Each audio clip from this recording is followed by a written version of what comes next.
بسم اللہ الرحمن الرحیم۔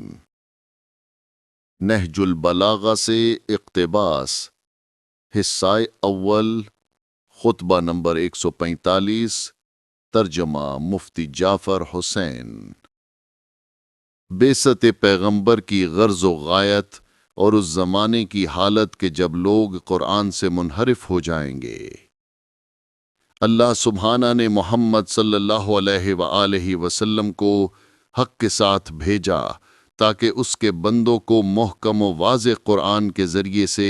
بتوں کی پرستش سے خدا کی پرستش کی طرف اور شیطان کی اطاعت سے اللہ کی اطاعت کی طرف نکال لے جائیں، تاکہ بندے اپنے پروردگار سے جاہل و بے خبر رہنے کے بعد اسے جان لیں، ہٹ دھرمی اور انکار کے بعد اس کے وجود کا یقین اور اقرار کریں۔ اللہ ان کے سامنے بغیر اس کے کہ اسے دیکھا ہو قدرت کی ان نشانیوں کی وجہ سے جلوہ تراز ہے کہ جو اس نے اپنی کتاب میں دکھائی ہیں، اور اپنی سطوت و شوقت کی قہرمانیوں سے نمایاں ہے کہ جن سے ڈرایا ہے، اور دیکھنے کی بات یہ ہے کہ جنہیں اسے مٹانا تھا انہیں کس طرح اس نے اپنی عقوبتوں سے مٹا دیا، اور جنہیں تہس و نحس کرنا تھا انہیں کیوں کر اپنے عذابوں سے تہس و نحس کر دیا۔ میرے بعد تم پر ایک ایسا دور آنے والا ہے جس میں حق بہت پوشیدہ اور باطل بہت نمایاں ہوگا، اور اللہ اور رسول پر افطرا پردازی کا زور ہوگا۔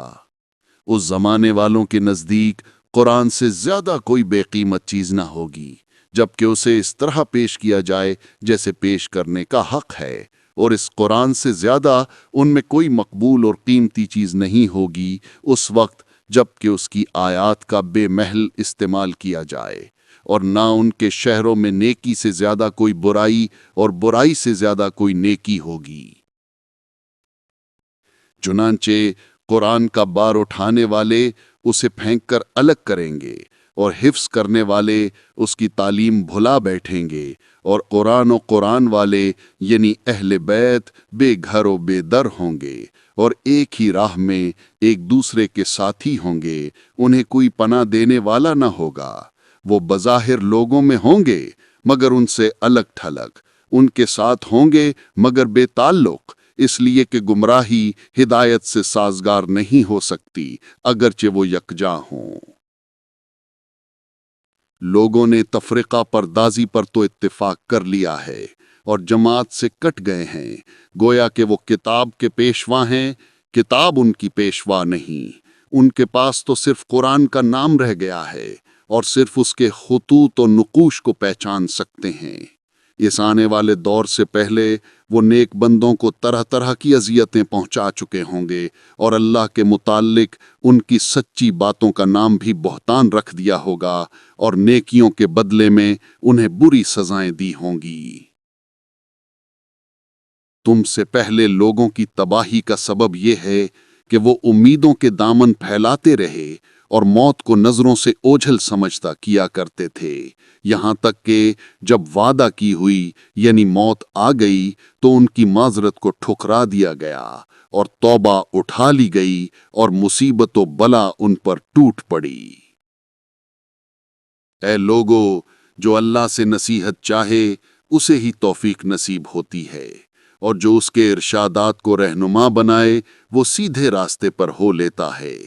اس لیے کہ اللہ کی ہمسائیگی میں رہنے والا امن و سلامتی میں ہے، اور اس کا دشمن خوف و ہراس میں۔